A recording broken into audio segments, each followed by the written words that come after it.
우리가 지난 주일부터 우리 신앙의 가장 중요한 상징인 십자가에 대한 이야기를 나누고 있습니다. 지난 주일의 말씀을 잠깐 돌아보자면 우리는 예수님께서 십자가에서 우리 위해 돌아가신 희생의 제물이셨다는 사실을 먼저 고백하는 사람들이라고 우리가 정리했죠. 예수님은 우리를 위한 희생 제물이시다 하는 게 첫 번째 십자가에 대한 고백이라면, 한 걸음 더 들어가 보자면 예수님은 희생 제물이신데 문제는 그 예수님을 희생시킨 가해자, 예수를 십자가에 못 박은 사람 중에 내가 있다. 나는 십자가의 가해자다 하는 사실을 우리가 인식해야 된다는 말씀을 나누었습니다. 예수께서 나를 위해 희생 제물이 되셔서 감사합니다, 고맙습니다 하는 차원이 아니고, 거기서 한 걸음 더 나아가서 내가 예수를 십자가에 못 박은 사람입니다 하는 가해자 의식이 있어야 된다. 거기서부터 비로소 우리가 어떤 결단으로 나아가게 되는가 하면 신앙 고백을 넘어서서 윤리적 인간으로서의 삶이 시작된다. 내가 이 땅에 모든 고통당하는 사람들, 모든 아픔에 일정 정도 가해자로 참여하고 있다는 사실을 인식하는 것, 이게 바로 우리가 십자가의 의미를 다시 한번 우리 마음에 내면화하는 것이다 하는 말씀을 같이 나누었습니다. 다시 한번 말씀드립니다. 예수님을 십자가에 못 박으라고 소리 질렀던 그 무리들과 내가 뭐가 다른가? 이걸 우리가 항상 좀 느껴야 한다. 아마도 2000년 전 그 자리로 돌아간다면 나도 그들의 일부였을 것이다 하는 것을 우리가 기억해야 내가 옳다라고 하는 자기 의와 내가 정당하다라고 하는 생각들이 무너지기 시작하고 비로소 윤리적 인간으로서의 삶이 시작된다 하는 것을 다시 한번 우리가 좀 정리했으면 좋겠습니다. 오늘 말씀의 제목은 십자가에서 죽은 이는 누구인가? 라고 하는 질문입니다. 어쩌면 여러분 너무 당연한 질문을 하시는구나 싶을지도 모르겠습니다. 예수님이시죠. 십자가에서 죽으신 이는 분명히 예수님입니다. 그런데 이게 당연한 질문이 아닙니다. 이게 이제 우리가 오늘 좀 생각해 봐야 될 지점인데요. 오늘 함께 읽은 본문 말씀이 이렇게 나오죠. 예수께서 돌아가실 때 구체적 상황들을 들려주고 있습니다. 예수님께서 십자가에 달리셔서 한참의 시간이 지나고 나서 정오부터 오후 3시까지 온 땅이 어두워졌다고 말합니다.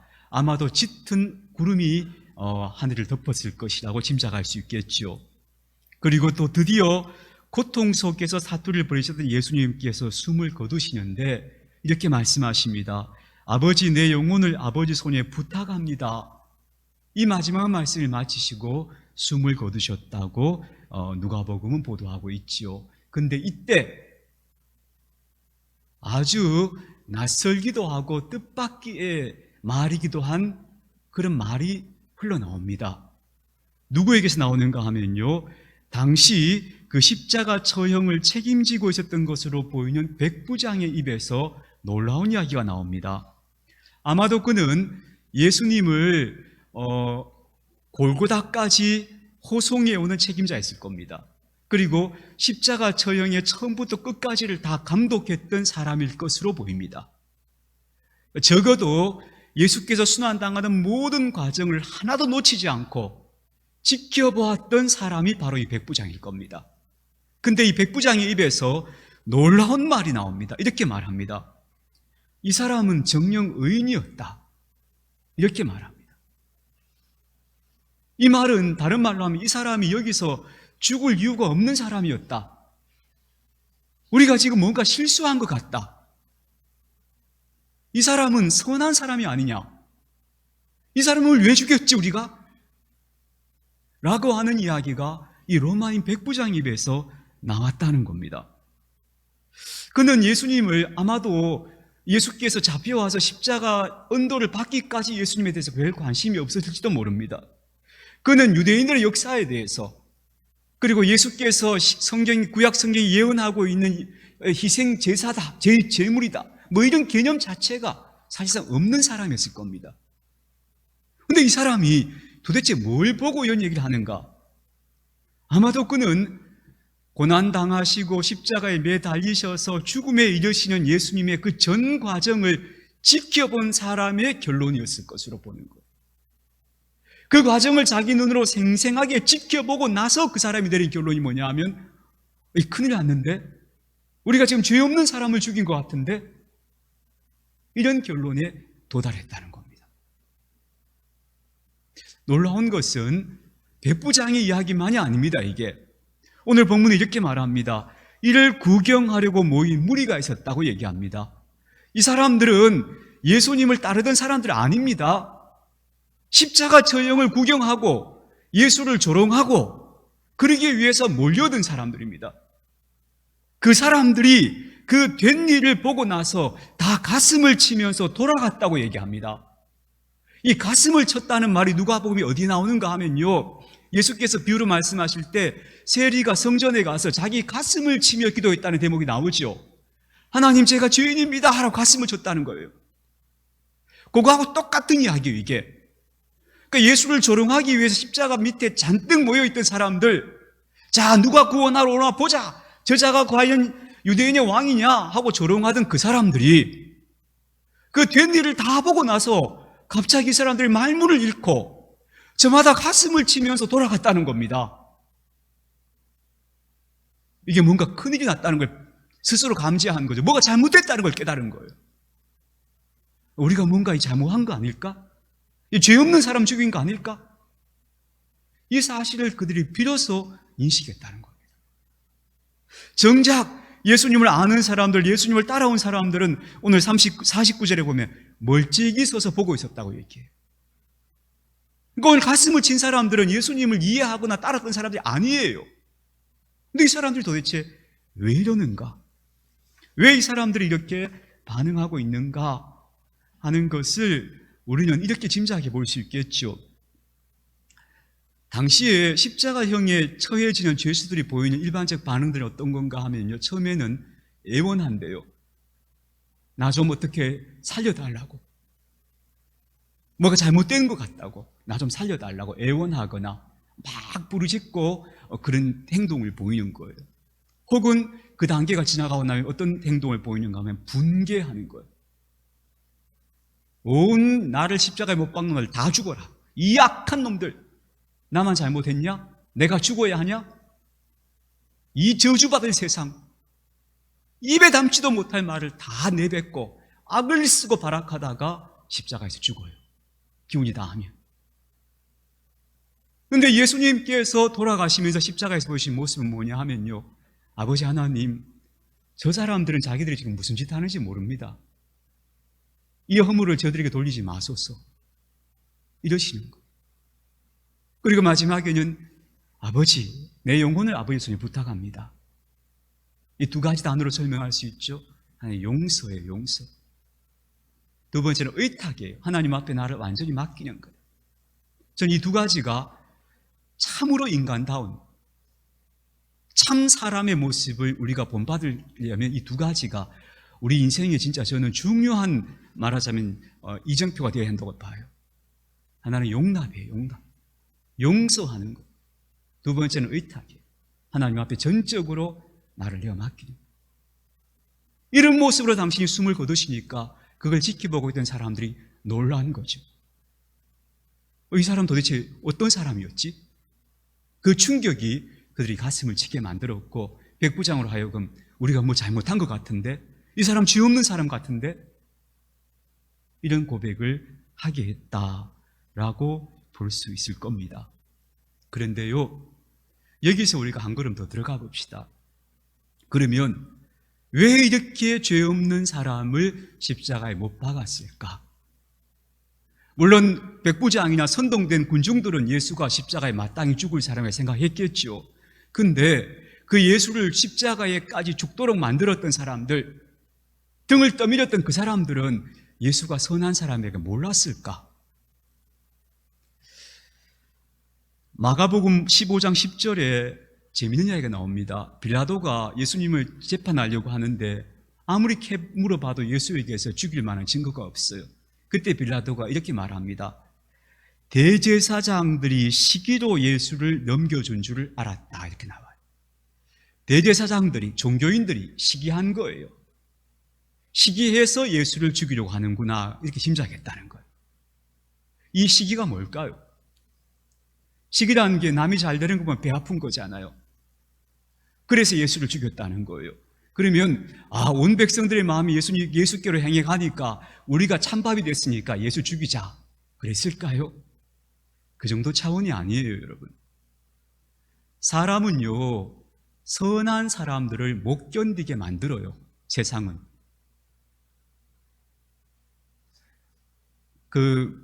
도스토옙스키가 쓴 유명한 소설 가운데 백치라는 소설이 있어요. 백치. 그게 대표작 중에 하나예요.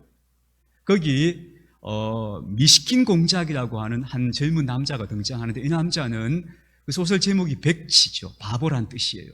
이 남자는 참 바보스러운 사람이에요. 지적 능력이 없는 게 아니고 사람이 세상 물정을 모르고 너무 순수해요. 그래서요, 어릴 때는 이 사람이 마치 요즘 말로 하면 ADHD나든지 이런 식의 진단을 받은 것 같아요. 그래서 스위스 요양원에 가서 요양을 하고 돌아와요. 그래서 러시아로 돌아와서 자기 삶에 적응하고 사람들과의 관계 속에, 사회 속에 살려고 하는데, 이 사람이 마음을 열고 다가가고 하지만 이 사람은 다른 사람들로부터 계속 상처를 받아요. 결국 마지막에, 소설의 마지막에서 이 무시킨 공작은 정말 정신이 나가버려요. 비극적으로 끝나요, 그 소설이. 그런데 도스토옙스키가 왜 이 소설을 썼는가 하면, 그 소설 속에서 무슨 얘기를 하는가 하면, 이렇게 선한 사람들이 이 세상에서 못 견디는구나. 누구를 겨냥하고 쓴 건가 하면 예수를 겨냥한 거예요. 예수같이 살려고 하는 사람들은 결국 십자가에서 처형당하는구나. 사람들이 그런 사람을 도저히 못 봐주는구나. 왜 그럴까요? 당시 대제사장들이나 이 종교 지도자들은 다들 계산이 밝은 사람들이었죠. 우리가 알잖아요. 성전에서 막 장사도 하고 뭐 그랬잖아요. 그 배후에 제사장들의 시커먼 흑막이 있다고 말씀드렸잖아요. 예수님은 그런 거 못 보는 분이에요. 예수에게도 그렇게 안 통하는 분이에요. 그러니까 그들이 보기에 예수가 나타날 때마다 나는 초라해져요. 예수가 드러날 때마다 나는 어두운 존재라는 게 자꾸 발견된, 폭로가 되는 거예요. 그러니 예수 같은 사람은 없어져야 되는 거예요. 있을수록, 그 사람이 존재할수록 우리를 계속 불편하게 만드는 사람이에요, 예수는. 그래서 도스토옙스키는 미시킨 같은 사람은 이 땅에서 결국은 온전한 정신으로 살 수가 없고, 예수라는 사람은 사람들이 십자가에 못 박을 수밖에 없었다. 그 말을 하고 싶었던 거예요. 근데 여러분, 이게 왜 제가 오늘 이 말씀을 우리가 한 걸음 더 들어가 보자 하는가 하면요, 이게 우리 안에서 일어나는 사건이기도 해요. 예수님 십자가는 단지 하나의 사건이 아니고 우리 안에, 인간의 내면에서 일어나는 일이기도 해요. 이걸 우리가 받아들여야 돼요. 그래서 나중에 바울이 이렇게 얘기하죠. 우리가 예수님처럼 우리의 욕심을, 우리의 정욕을 십자가에 못 박아야 되는데, 이렇게 얘기해요. 그러니까 십자가가 단지 예수님의 사건이 아니고 내 내면에서 일어나는 사건이 되어야 한다는 걸 얘기하는데, 이게 어떤 의미인가 하면요, 우리는 하나님께서 우리를 처음 이 땅에서 아름다운 인간으로 빚어졌을 때 우리 안에는 되게 선한 마음들, 따뜻한 마음들을 가지고 보통 태어나요. 근데 살아가면서 우리는 그 선한 나를 점점 미루어 저쪽 한쪽 구석으로 계속 밀쳐내는 거예요. 그리고 어떤 나가 나를 지배하는가 하면 계산적이고 욕심이 가득하고 경쟁에서 이기려고 하고, 내가 먼저, 항상 나를 먼저 생각하는 이기적인 내가, 하나님께서 원래 만드신 선한 나를 압도하기 시작해요. 이걸 다른 말로 표현하자면 악한 내가 선한 나를 날마다 십자가에 못 박고 있는 것. 그게 지금 우리 내면에서 매일 일어나고 있는 일이에요. 그래서 저 십자가에 달린 저 선한 사람, 저 죄 없는 분은 예수님이기도 하고 동시에 하나님께서 내 안에 주신 나의 형상이기도 해요. 하나님의 형상이기도 해요. 우리는 하나님이 주신 하나님의 형상을 매일 십자가에 그렇게 못 박고 있는 거예요. 그러면서 야, 사람이 그렇게 못 살지 그러는 거예요. 그 얘기를 하고 싶은 게 도스토옙스키가 백지라는 소설을 썼던 이유예요. 제가 어려서가 아니고 제 어릴 때 모습과 저희 아이들 어릴 때 모습을 보면 이렇게 오버랩이 되고 비슷하게 비춰지는 게 많은데, 우리 둘째가 아이가 유치원 다닐 때였어요. 운동회를 한다고 해서, 그때 시골에 이제 유치원 다닐 때인데 운동회 한다고 해서 우리가 이제 다 응원하러 갔지 않겠습니까? 두 사람하고 저하고 있는데 애들이 운동회 하면 제일 먼저 순서가 달리기 하는 거잖아요. 애들 몇 명 쭉 줄 세워놓고 탁 달리라 그러면 애들 막 달려오잖아요. 근데 되게 예쁘게 달리잖아요. 사진도 찍고 저기 그 모습을 보러 갔는데 우리 둘째가 꼴찌로 달리는 거예요. 꼴찌로 달리는데 얘는 해맑게 웃으면서 왜 앞으로 달려가서 1등을 해야 되는지를 모르는 것 같아요. 다른 애들이 막 쫓아가니까 지도 따라와요. 뒤에서 따라오는데 뒤돌아보고 우리 쳐다보고 먼 산 보면서 해맑게 웃으면서 달려오는 거예요. 제가 그 모습을 보면서 어떤 생각이 들었는가 하면 참 귀엽고 예쁘다 생각하며 동시에 저래 가지고 세상을 살 수 있을까? 이 세상을 제가 어떻게 살아낼 수 있을까? 갑자기 걱정이 팍 되는 거예요. 그래가지고 얘가 초등학교를 가더니 여자애들한테 그렇게 괴롭힘을 당해오는 거예요. 여자애 하나가 그렇게 괴롭힌대요. 그래서 제가 그랬어요. 어느 날 하도 몇 번 그런 일이 반복되어서 제가 속이 상해가지고, 야, 봐, 이놈 자식아! 하고 소리를 지르고 막 이렇게 험하게 하라 그랬어요. 너 언제까지 바보처럼 당할 거야? 근데 얘가 하는 말이, 눈물을 뚝뚝 흘리며 저한테 하는 말이, 아빠가 지는 게 이기는 거라 했잖아. 제가 그런 얘기를 그 전에 했었나 봐요. 우리가 만약에 여러분 자녀가 그렇다면 걱정 안 되세요? 야, 제가 이 세상 어떻게 살까 싶죠. 그래서 우리가 우리 안에 있던 그 순수하고 선했던 것들을 점점 억압해왔던 거예요. 그래서 똑똑한 사람이 되고 경쟁력 있는 사람이 되고 강한 사람이 되고 남이 뭐라고 해도 적당히 눈 감고 지나가는 외면하는 사람으로서 우리는 점점 그렇게 되어져 왔던 거예요. 그게 바로 내가 나를 십자가에 못 박은 거예요. 이걸 오늘 여러분들이 보셔야 한다, 그렇게 생각해요. 그래서 십자가에 못 박힌 이는 예수이시지만 그 예수님은 뭔가 하면요, 인간의 대표예요. 선한 인간의 모습을 대변하는 분이에요. 우리의 선을 대변하는 분. 그래서 우리는 우리의 선을 십자가에 못 박았구나. 우리 그렇게 살아가고 있구나. 그래서 인간을 가리켜서 다 악이라고 말하는 거구나. 그걸 우리가 좀 오늘 탁 정신 차렸으면 좋겠어요. 봤으면 좋겠어요. 약삭 빠른 내가, 순진한 나를 십자가에 매일 못 박고 있어요. 강한 내가 약한 나를 매일 십자가에 못 박아요. 이기적인 내가 긍휼의 마음을 가진 나를 십자가에 못 박아요. 잘난 내가 못난 나를 매일 십자가에 못 박으려고 해요.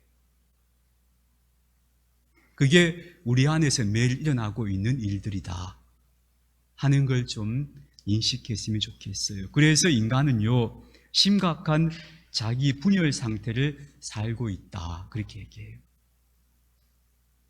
인간은 자기를 늘 십자가에 못 박고 사는 거예요.